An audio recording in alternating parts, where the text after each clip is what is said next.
الحمد للہ رب العالمین والصلاة والسلام علی سید الانبیاء والمرسلین اما بعد فاعوذ باللہ من الشیطان الرجیم بسم اللہ الرحمن الرحیم۔ الحمدللہ الفرقان پروگرام کے سلسلے میں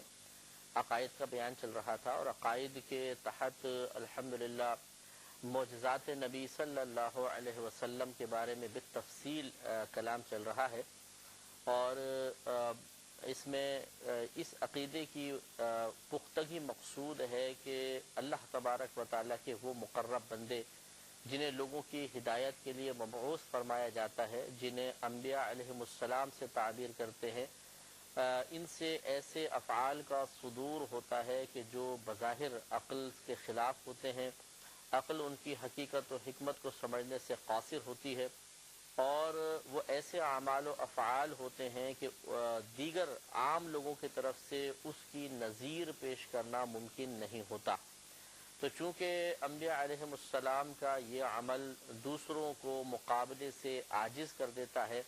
اور عاجز کرنے والی چیز کو معجزہ کہتے ہیں، لہٰذا ان افعال و اعمال کا نام معجزہ رکھا جاتا ہے۔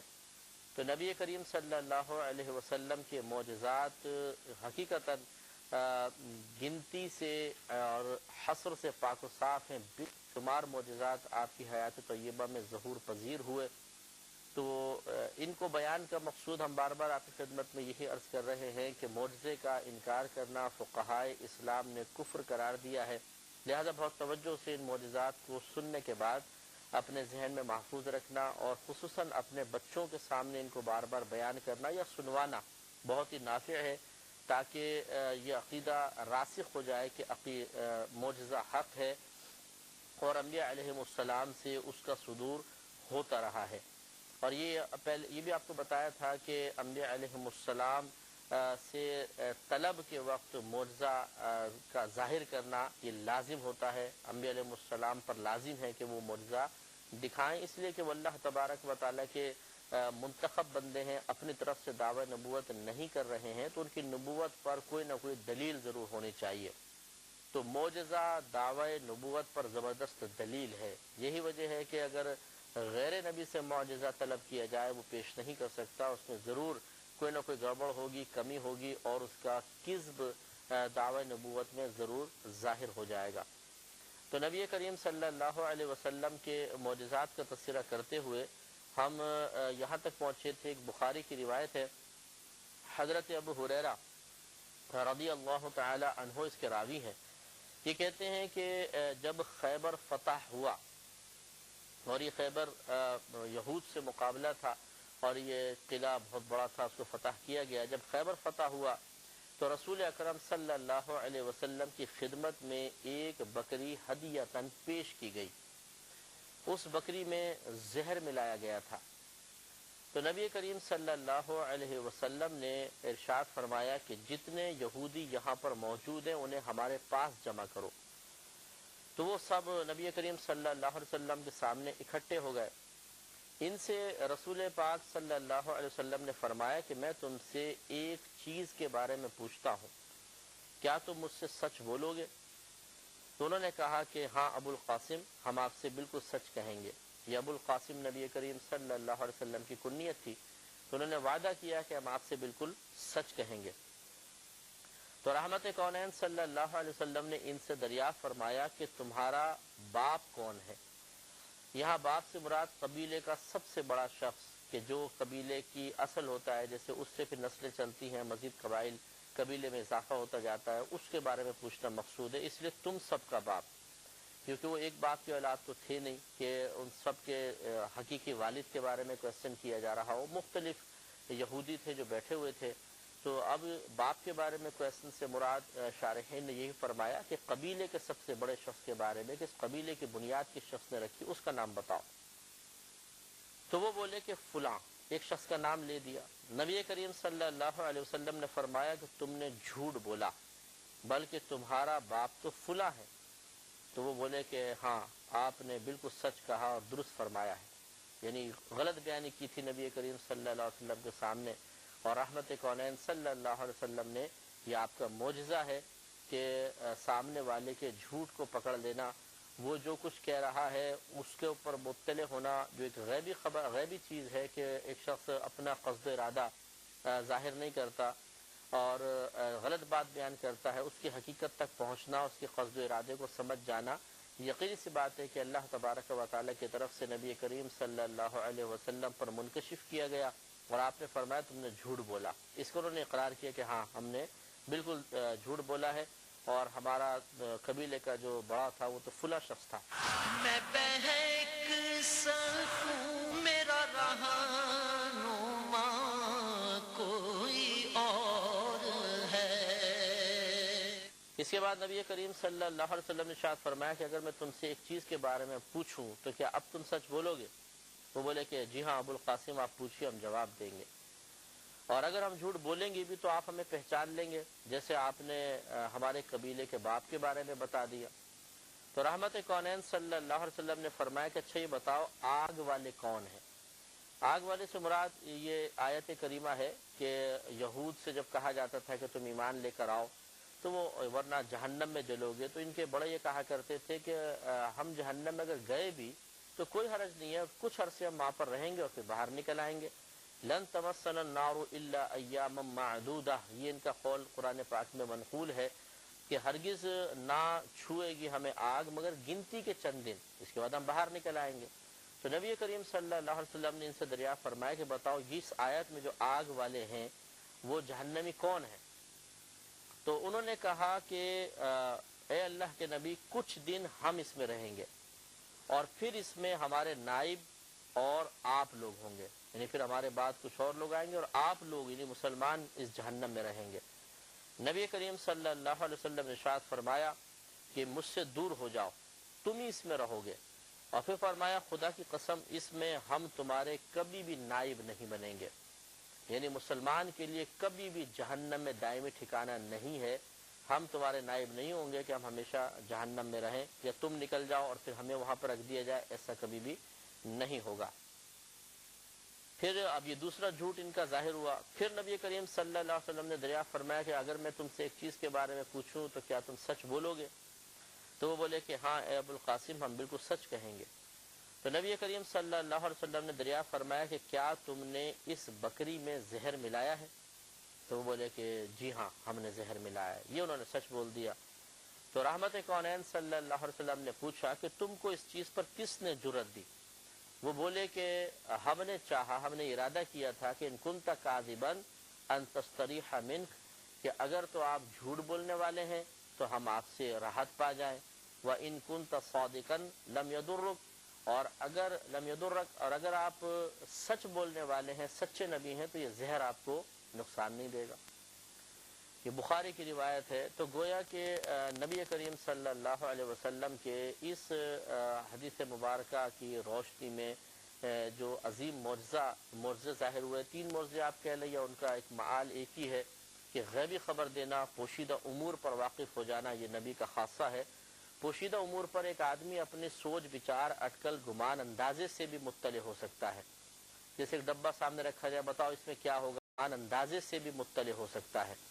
جیسے ایک ڈبہ سامنے رکھا جائے بتاؤ اس میں کیا ہوگا، اب میں سوچوں اور بولوں کہ فلاں چیز ہوگی، کھولا تو وہی نکل آئی، تو یہ ایک اندازہ ہے، یہ غلط بھی ہو سکتا ہے، لیکن انبیاء علیہ السلام اپنے اندازے سے کوئی بات نہیں بولتے، بلکہ اللہ تبارک و تعالیٰ کی طرف سے کسی وحی کے جواب میں یا ان کے قلب میں جو الہام اللہ تبارک و تعالیٰ کی طرف سے کیا جاتا ہے اس کی روشنی میں جو خبر دیتے ہیں بالکل حق اور درست ہوتی ہے۔ اور اس حدیث سے بھی معلوم ہوا کہ یہود نے یہ بڑے جرأت مند تھے کہ نبیوں کے سامنے یہ جھوٹ بولتے تھے اور بالکل شرم و حیا نہیں تھی، اور پھر نبی کریم صلی اللہ علیہ وسلم کے لیے، ایک نبی کے لیے بکری میں زہر ملانا، لیکن اس میں بھی فاسد ارادہ دیکھیے کہ اگر آپ جھوٹے ہیں تو راحت مل جائے گی اور سچے ہیں تو یہ زہر آپ کو نقصان نہیں دے گا۔ ہونا ہی چاہیے تھا، یہ کہتے ہیں کہ اگر آپ بالفرض ہم نے اس لیے ملایا کہ اگر آپ جھوٹے ہیں تو نجات مل جائے گی اور سچے ہیں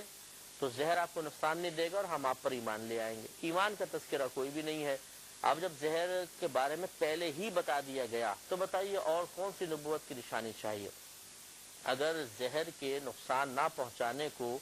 نبی کریم صلی اللہ علیہ وسلم کے حقیقی نبی ہونے، درست نبی ہونے یا دعوی نبوت میں سچے ہونے کی ایک دلیل بنایا جا رہا ہے، تو اس سے زیادہ حیرت انگیز چیز تو یہ ہے کہ ابھی زہر اندر پہنچا نہیں اور اللہ کے نبی خبر دے رہے ہیں۔ ایک تو تھا کہ زہر اندر پہنچ جاتا نقصان نہ پہنچاتا، یہ بھی کمال مصطفیٰ صلی اللہ علیہ وسلم ہو سکتا ہے، لیکن یہاں تو کمال در کمال ہے، اور کمال پر کمال یہ ہے کہ اس سے پہلے کہ وہ زہر اندر جائے نبی کریم صلی اللہ علیہ وسلم خبر دے رہے ہیں۔ تو بعض اوقات حقیقت یہی ہے کہ بعض اوقات ایک شخص ہدایت کے تمام تر اسباب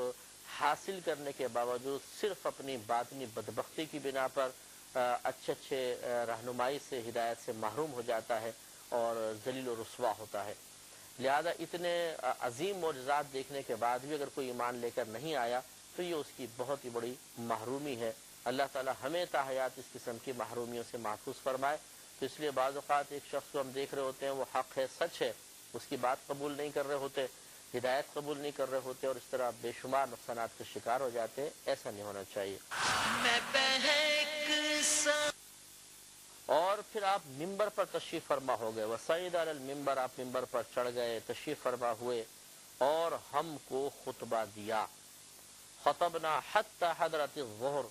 یہاں تک کہ ظہر حاضر ہو گئی، یعنی ظہر کا وقت آ گیا۔ فجر کے بعد بیٹھے، مسلسل خطبہ دیتے رہے، ظہر آ گئی۔ فنزلہ، پھر آپ اترے، فصلی، پھر آپ نے نماز پڑھی، یعنی ظہر کی نماز پڑھی۔ ثم صعد المنبر فخطبنا، پھر آپ ممبر پہ جلوہ افروز ہوئے اور پھر آپ نے ہمیں خطبہ دیا۔ حتی حضرت العصر، یہاں تک کہ عصر کی نماز آ گئی، وقت آ گیا۔ ثم نزل فصلی، پھر آپ نیچے تشریف لے آئے، عصر کی نماز ادا فرمائی۔ ثم صعد المنبر، یہاں پھر آپ ممبر پہ جلوہ افروز ہوئے۔ حتی غربت الشمس، یہاں تک کہ سورج غروب ہو گیا۔ فاخبرنا بما ہوا کائن الی یوم القیامہ، تو نبی کریم صلی اللہ علیہ وسلم نے قیامت تک جو ہونے والا تھا سب کی ہمیں خبر دے دی۔ اور راوی کہتے ہیں فاعلمنا احفظنا، تو ان میں سے، ہم میں سے سب سے زیادہ صاحب علم اسے سمجھا جاتا تھا جو نبی کریم صلی اللہ علیہ وسلم کی اس خبر مبارکہ کا زیادہ حافظ تھا۔ تو آپ پہلے بات تو یہ غور فرمائیں کہ نبی کریم صلی اللہ علیہ وسلم کا قیامت تک جو کچھ ہونے والا تھا اس کی خبر دینا یہ بہت ہی بڑا معجزہ ہے، کیونکہ وہ کوئی ایک دو سال پر محیط تو نہیں ہے، کئی پتہ نہیں کتنے ہزار سال، کتنے سو سال کے وہ واقعات تھے، اور نبی کریم صلی اللہ علیہ وسلم نے وہ سب کے سب ایک ہی نشست میں بیان فرمائے۔ اور ایک تو معلومات اتنی وسیع، یہ اتنی معلومات کا ذہن میں محفوظ رکھنا اور اس کو بیان کرنا یہ بہت بڑا معجزہ۔ پھر دوسری بات یہ کہ اتنے قلیل وقت میں کہ ایک ہی دن میں فجر کی نماز سے مغرب تک ان تمام کو بیان کر دینا یہ دوسرا معجزہ۔ تیسرا، سامنے بیٹھے ہوئے لوگوں کا نہ تھکنا، ملال میں مبتلا نہ ہونا، کیونکہ درمیان میں کھانا نہیں ہے، پانی نہیں پیا، مسلسل بیٹھے ہوئے بیان سن رہے ہیں اور نبی کریم صلی اللہ علیہ وسلم مسلسل بیان فرما رہے ہیں، تو یہ سب کے سب معجزات ہیں۔ اور نبی کریم صلی اللہ علیہ وسلم کی وسعت علمی کی طرف واضح اشارہ ہے، اس کا واضح بیان ہے کہ آپ کو اللہ تبارک و تعالی نے اتنا علم عطا فرمایا تھا کہ قیامت تک جو کچھ ہونے والا تھا سب آپ نے ایک نشست میں بیان فرما دیا۔ اس سے معلوم ہوا کہ ہمارے نبی کریم صلی اللہ علیہ وسلم معاذ اللہ ثم معاذ اللہ کو آنے والے دنوں سے غافل نہیں ہے۔ اس پہ پہلے بھی بحث ہو چکی ہے کہ رحمت کونین صلی اللہ علیہ وسلم کو دیے گئے علوم بتدریج آپ کو حاصل ہوئے ہیں، ایسا نہیں ہے کہ یک بارگی سب کچھ عطا فرما دیا گیا۔ تو اس حدیث سے پہلے یہ عین ممکن ہے کہ آپ نے مستقبل کے بارے میں کہا ہو کہ بھی میں نہیں جانتا ہوں یہ کیا ہے، مجھے نہیں معلوم یہ کیا ہوگا، لیکن اس حدیث کے بعد جب اللہ تبارک و تعالی نے آپ کو قیامت تک کا علم عطا فرما دیا، اس حدیث کے بعد کو یہ دکھائے کہ نبی کریم صلی اللہ علیہ وسلم کو اگلے دن کی خبر نہیں تھی، کسی واقعے کی خبر نہیں تھی، تب نبی کریم صلی اللہ علیہ وسلم کو معلوم تھا۔ اور بعض چیزیں ایسی ہوتی ہیں کہ معلوم ہونے کے باوجود انسان اگر بالفرض وہ نقصان ہے، اس کے بارے میں معلوم ہونے کے باوجود انسان تدارک کی کوشش نہیں کرتا، اس کے خلاف دعا نہیں کرتا، اس لیے کہ معلوم ہوتا ہے کہ اللہ تبارک و تعالیٰ کی مشیت اور رضا ایسی ہی ہے، تو پھر رضائے الہی پر راضی رہنے کے قصد و ارادے کے ساتھ انسان ویسے رہتا ہے۔ جیسے امام حسین رضی اللہ تعالی عنہ کی شہادت کے بارے میں خود حضرت ابن عباس رضی اللہ تعالی عنہما کہتے ہیں کہ ابھی آپ بچپنے کی حالت میں ہی تھے اور آپ کی شہادت کے بارے میں معاملہ معروف اور مشہور ہو گیا تھا کہ انہیں امت شہید کرے گی، کیونکہ نبی کریم صلی اللہ علیہ وسلم نے اس کو بیان فرما دیا تھا۔ تو اب آپ دیکھیں کہ یہ کنفرم معلوم ہے کہ یہ نواسہ شہید کیا جائے گا اور یہ نواسہ مظلوم ہوگا، ان کو ظلماً قتل کیا جائے گا، شہید کیا جائے گا، لیکن نبی کریم صلی اللہ علیہ وسلم اس کے باوجود اللہ تعالیٰ کی بارگاہ میں یہ دعا نہیں کر رہے ہیں کہ اللہ تعالیٰ اس کو نجات عطا فرما دے، اس کو ظالموں سے محفوظ فرما، اس کو عافیت میں رکھنا، ان کی اس طرح کی سخت موت کے ان کا حملہ کرنا، پھر تلواروں سے آپ کے جسم اقدس پر نشانات کا آ جانا، تیروں کا آپ کو لگنا، یہ بہت سخت موت ہے اور اس سے میرے نواسے کو اذیت ہوگی، اس کو آسان کسی انداز موت میں تبدیل کر دیا جائے، بالکل نہیں۔ اس لیے کہ نبی کریم صلی اللہ علیہ وسلم اس بات کو اللہ تعالیٰ کے عطا سے بخوبی جانتے تھے کہ میرے نواسے کو قیامت تک کے لیے بطور مثال پیش کرنے کا قصد و ارادہ اللہ تعالیٰ کی جانب سے مسلمہ ہے، لازم ہے، ازلی ہے، وہ تبدیل نہیں ہو سکتا۔ تو پھر اس کے خلاف نبی کریم صلی اللہ علیہ وسلم نے دعا بھی نہیں فرمائی اور اللہ کی رضا پر راضی رہے۔ اور خود امام حسین رضی اللہ تعالیٰ عنہ سے کہیں ثابت نہیں کہ جب آپ کے بارے میں بچپن سے چیز مشہور ہے تو لازم بات ہے کہ جوانی تک آپ کو سب پتہ تھا کہ کیا کیا میرے ساتھ ہوگا، آپ نے بھی دعا نہیں فرمائی۔ حضرت علی رضی اللہ تعالیٰ عنہ، بی بی فاطمہ رضی اللہ تعالیٰ عنہا، ان کو معلوم تھا کہ ہمارے اس بچے کے ساتھ کیا ہوگا، لیکن انہوں نے بھی دعا نہیں کی۔ تو معلوم یہ ہوا کہ بعض اوقات ایسا ہوتا ہے کہ انسان ایک نقصان کو برداشت کر رہا ہوتا ہے صرف اس وجہ سے کہ اللہ تبارک و تعالیٰ کی رضا یہی ہے۔ یہ بات نہیں ہے کہ اگر پتہ ہوتا تو یہ نقصان سے کیوں نہ بچ جاتے، تو یہ غلط مطالبہ ہے کہ جی نقصان سے نقصان سے اسی وقت انسان بچے گا جب پہلے معلوم اور نہیں بچا تو معلوم نہ ہونے کی دلیل بنا لی جائے، ایسا نہیں ہے۔ انشاءاللہ دیگر معجزات نیکسٹ پروگرام میں عرض کیے جائیں گے۔ وآخر دعوانا ان الحمدللہ رب العالمین۔